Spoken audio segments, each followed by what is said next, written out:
Hello friends, ഇന്നത്തെ വീഡിയോയിൽ ഒരു 1 ഇയർ ബേബിക്കുള്ള ഒരു ഫ്രോക്കിൻ്റെ കട്ടിങ്ങും സ്റ്റിച്ചിങ്ങുമാണ്. ഒരു ലെയർഡായിട്ടുള്ള ഫ്രോക്കാണ് ചെയ്യുന്നത്. അതിന് വേണ്ടിയിട്ട് ഞാൻ നെറ്റിൻ്റെ ഫാബ്രിക്കാണ് യൂസ് ചെയ്തിരിക്കുന്നത്. താഴെ ഭാഗത്ത് ലൈനിങ് കൊടുത്തിരിക്കുന്നത് കോട്ടനും ഉണ്ട്, അതേപോലെ തന്നെ ടഫറ്റ മെറ്റീരിയലും ഉണ്ട്. നിങ്ങൾക്ക് സാറ്റിൻ വേണമെങ്കിൽ യൂസ് ചെയ്യാം. പിന്നെ ലേസ് കൊണ്ടാണ് അതിൻ്റെ സ്ട്രാപ്പ് കൊടുത്തിരിക്കുന്നത്. ചെറുതായിട്ടൊരു പേൾ വർക്കും കൊടുത്തിട്ടുണ്ട്.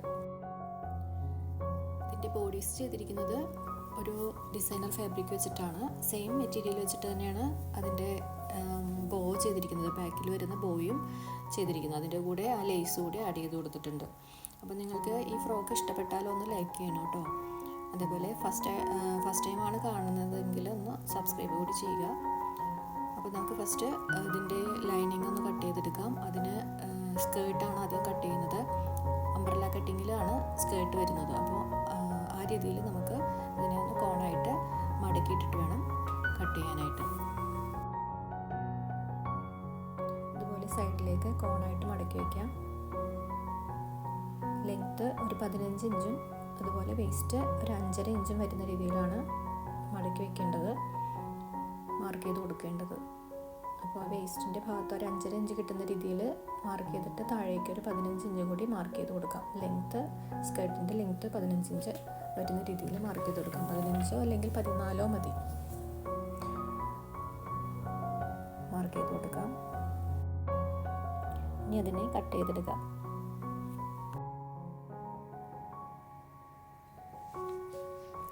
ഞാനിവിടെ 2.5 മീറ്റർ തുണി നീളത്തിൽ ഇതുപോലെ മടക്കി വെച്ചിട്ട് 4 ഇഞ്ച് വീതിയിലാണ് ഫ്രില്ലിന് വേണ്ടിയിട്ട് നെറ്റിൻ്റെ ഫാബ്രിക് കട്ട് ചെയ്തെടുത്തത്. അപ്പോൾ നിങ്ങൾക്ക് കയ്യിലുള്ള തുണി അനുസരിച്ച് നിങ്ങൾക്ക് ഫ്രില്ലിൻ്റെ തിക്നെസ് കൂട്ടിയെടുക്കാം. കൂടുതൽ തിക്നെസ് വരുന്നതോറും നല്ല പഫി ആയിട്ടിരിക്കും.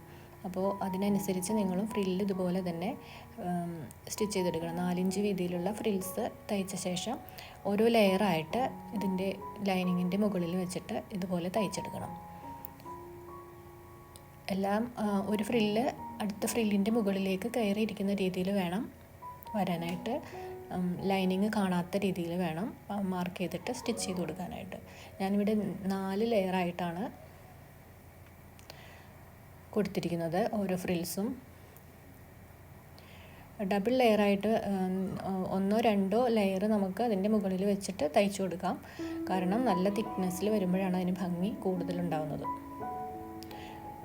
അപ്പോൾ ഇതുപോലെ നമ്മളുടെ കയ്യിലുള്ള മെറ്റീരിയൽ എത്രയാണോ അതിനനുസരിച്ച് നമുക്കിതുപോലെ ഫ്രിൽസ് കൂടുതലായിട്ട് കൊടുക്കാം. അപ്പോൾ ഞാനിതിന് 4 ലെയറും തയ്ച്ചെടുത്തിട്ടുണ്ട്.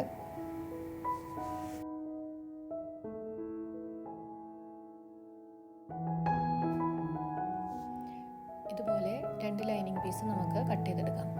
4 ഇഞ്ച് ലെങ്ത്തും 6 ഇഞ്ച് വീതിയും വന്നിട്ടുണ്ട്. മടക്കി വയ്ക്കുമ്പോൾ 6 ഇഞ്ച് വീതിയാണ് മടക്കി വയ്ക്കുമ്പോൾ വന്നിരിക്കുന്നത്. അതുപോലെ നല്ല തുണിയും അതേ സെയിം ആയിട്ട് തന്നെ കട്ട് ചെയ്ത് വയ്ക്കണം. സ്ട്രാപ്പിന് വരുന്ന ലെങ്ത്ത് 2 ഇഞ്ചാണ്. അപ്പോൾ 2.5 ഇഞ്ച് മടക്കി വയ്ക്കുമ്പോൾ 2.5 ഇഞ്ച് വരുന്ന രീതിയിലുള്ള 2 സ്ട്രാപ്പും നമുക്ക് എടുക്കണം.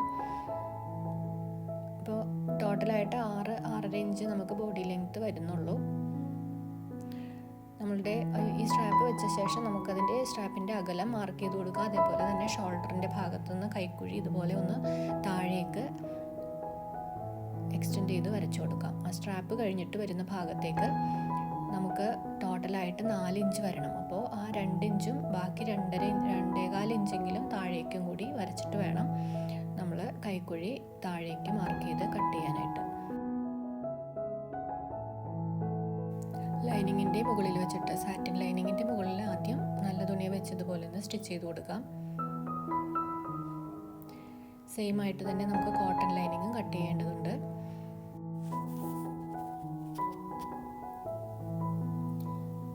ഇതുപോലെ ലൈനിങ്ങുമായിട്ട് 2 ബാക്കിലെയും ഫ്രണ്ടിലെയും പീസുകളെ തമ്മിൽ ഇതുപോലെ ജോയിൻ ചെയ്ത് തയ്ച്ചെടുക്കണം.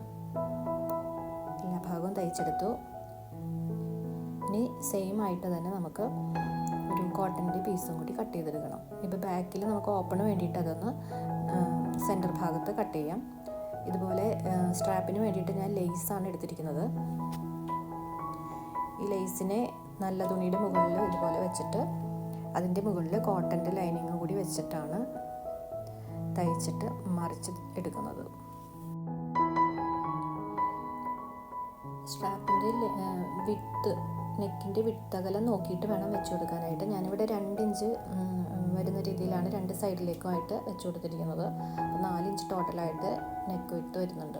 എന്നിട്ട് അതിൻ്റെ സൈഡിൽ ലേസിൻ്റെ സൈഡ് ഭാഗം വരെ ഒന്ന് നീഡിൽ വന്ന ശേഷം അവിടുന്ന് തിരിച്ച് ഇതുപോലെ സ്ക്വയറായിട്ട് തയ്ച്ച ശേഷം വീണ്ടും ആ ലേസിൻ്റെ സൈഡ് വഴി കൈക്കുഴിയുടെ ഭാഗത്തേക്ക് സ്റ്റിച്ച് ചെയ്ത് കൊടുക്കാം. എന്നിട്ട് എല്ലാ ഭാഗത്തും ഓരോ ചെറിയ കട്ടുകളും എടുത്തിട്ട് തിരിച്ചെടുക്കാം.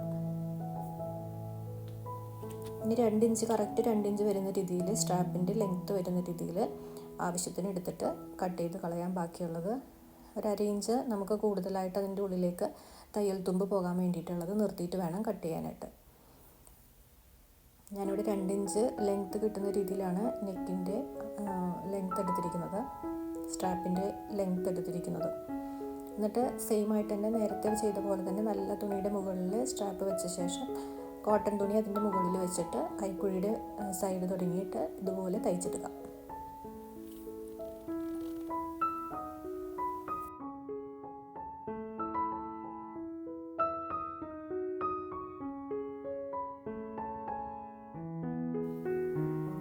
രണ്ട് ഭാഗവും സെയിം ആയിട്ട് തന്നെ തയ്ച്ചെടുക്കാം. ഞാൻ എന്നിട്ട് അതിൻ്റെ ലേസിൻ്റെ സെൻറ്റർ ഭാഗത്തായിട്ട് പേൾസ് തുന്നി ചേർത്തിട്ടുണ്ട്. കാണാനൊരു ഭംഗി ഉണ്ടാവാനായിട്ട് അതിൽ പേള് തുന്നി തയ്ച്ചു കൊടുത്തിട്ടുണ്ട്. ഇനി നമുക്കതിൻ്റെ ബോഡീസിൻ്റെ സൈഡ് ഭാഗം നമ്മളുടെ ചെസ്റ്റ് അളവിനനുസരിച്ചിട്ട് കൂട്ടി തയ്ച്ചെടുക്കാം. അതുപോലെ ലൈനിങ്ങും തമ്മിൽ കൂട്ടി തയ്ച്ചിട്ട് നല്ല ഭാഗവും തമ്മിൽ ഇതുപോലെ വെച്ച ശേഷം സൈഡ് തയ്ച്ചെടുക്കാം. അപ്പോൾ തയ്യൽ തുമ്പ് പുറത്ത് വരാത്ത രീതിയിൽ അകത്തേക്ക് പോകും. ഇതുപോലെ നമ്മൾ ബോഡീസ് തയ്ച്ചെടുത്തു. അപ്പം നമുക്ക് ഏകദേശം ഒരു 10.5 ഇഞ്ച് അല്ലെങ്കിൽ 10 ഇഞ്ചൊക്കെ മതി നമുക്ക് ചെസ്റ്റ് അളവ് വരുന്നത്. ഓരോ കുട്ടികളുടെ വണ്ണം എത്രയാണോ അതിനനുസരിച്ച് നമുക്കത് അഡ്ജസ്റ്റ് ചെയ്ത് കൊടുക്കാം. വേസ്റ്റിൻ്റെ ഭാഗത്തും 9.5 ഇഞ്ചൊക്കെ മാത്രം മതിയാവും. 1 വയസ്സൊക്കെ ഉള്ള കുട്ടിയൊക്കെ ആകുമ്പോൾ 9.5-10 ഇഞ്ച് ഒക്കെ മതിയാവും.